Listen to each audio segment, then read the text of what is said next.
जय हिंद दोस्तों, स्वागत है आपका हमारे channel math with Mahendra sir में। आज हम अनुपात समानुपात विषय पर चर्चा करेंगे। आपने अनुपात समानुपात के बारे में पढ़ा भी होगा, लेकिन आज आपको कुछ ऐसी जानकारी दी जाएंगी जिसे आज तक आपने नहीं पढ़ा होगा। तो वीडियो को आप लास्ट तक पूरा देखिए, आपको कुछ ना कुछ नया ज़रूर सीखने को मिलेगा। तो सबसे पहले हम जान लेते हैं अनुपात समानुपात के बारे में कुछ सामान्य जानकारी। चलिए जानते हैं अनुपात क्या होता है। जब दो सजातीय राशियों की तुलना भाग की क्रिया द्वारा की जाती है तो प्राप्त भागफल को अनुपात कहा जाता है। यदि इसे हम और सरल कर दें तो हम कह सकते हैं कि अनुपात एक ऐसी संख्या है जो दो सजातीय राशियों के बीच उस संबंध को बताती है जिससे यह पता चलता है कि एक राशि की अपेक्षा दूसरी राशि कितनी गुनी कम या अधिक है। यहाँ एक बात आप ध्यान रखिए कि अनुपात सदैव समान प्रकार की राशियों में होता है, असमान प्रकार की राशियों में अनुपात नहीं होता। जैसे उदाहरण ले लेते हैं, मान लीजिए लिखा है 20 रुपये और 50 रुपये।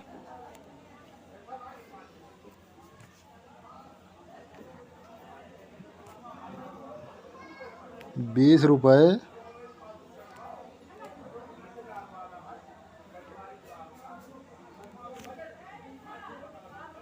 और 50 रुपये, तो इनके बीच अनुपात है। हम काट देंगे, 20 से ये शून्य से शून्य कट जाएगा तो ये हो जाएगा 2:5। अब यदि हम कह दें 20 रुपये और 30 जो है सेंटीमीटर, ये समान प्रकार की राशियां नहीं हैं। 20 रुपये हैं और 30 जो है किसी लंबाई की माप है। ये 30 सेंटीमीटर जो दिया है इसे हम अनुपात में व्यक्त नहीं कर सकते, क्योंकि अनुपात जो होता है वो सदैव समान प्रकार की राशियों में पाया जाता है। और अब हम अनुपात से संबंधित कुछ महत्वपूर्ण शब्दावली को जान लेते हैं। पहला है अनुपातों का संयोजन। चलिए जानते हैं क्या होता है अनुपातों का संयोजन।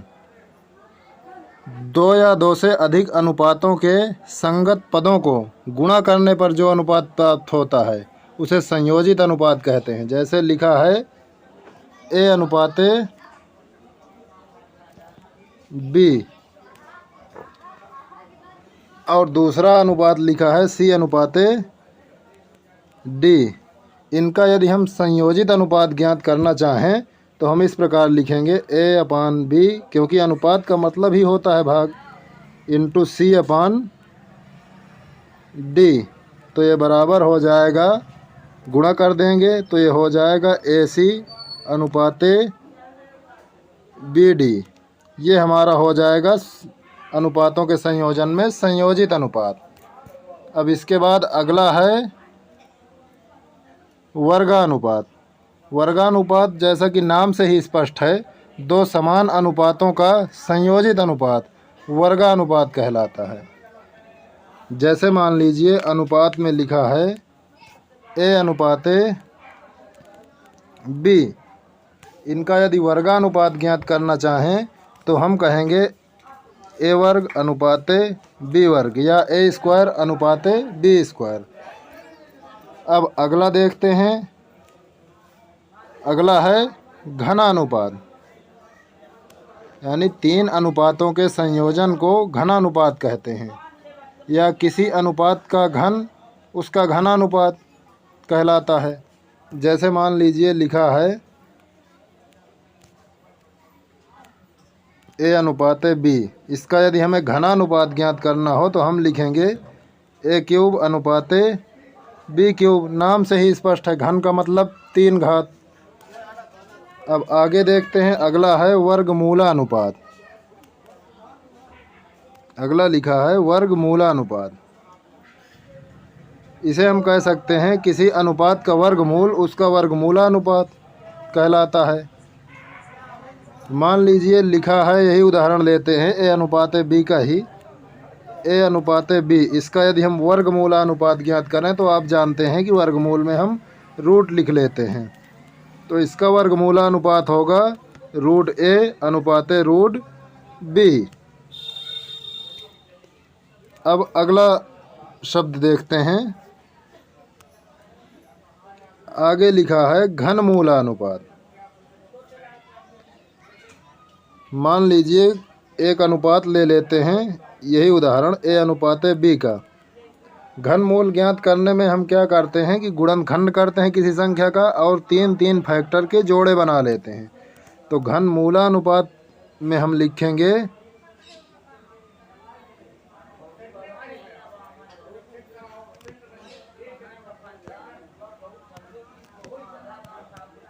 ए का क्यूब रूट अनुपात बी का क्यूब रूट।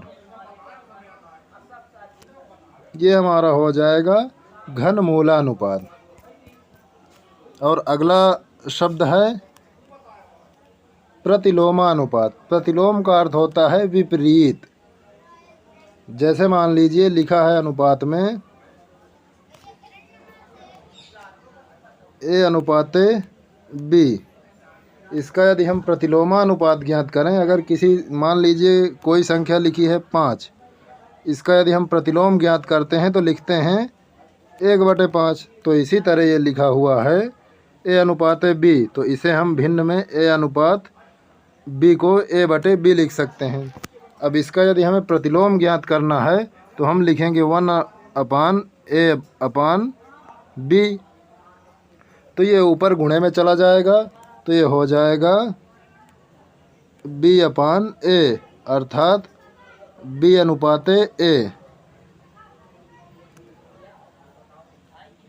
अतः a अनुपात b का जो प्रतिलोमानुपात होगा वो होगा b अनुपात a।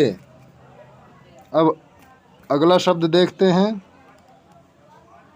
मिश्र अनुपात।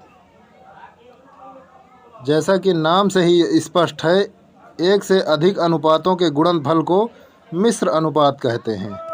मान लीजिए अनुपात दिए हुए हैं।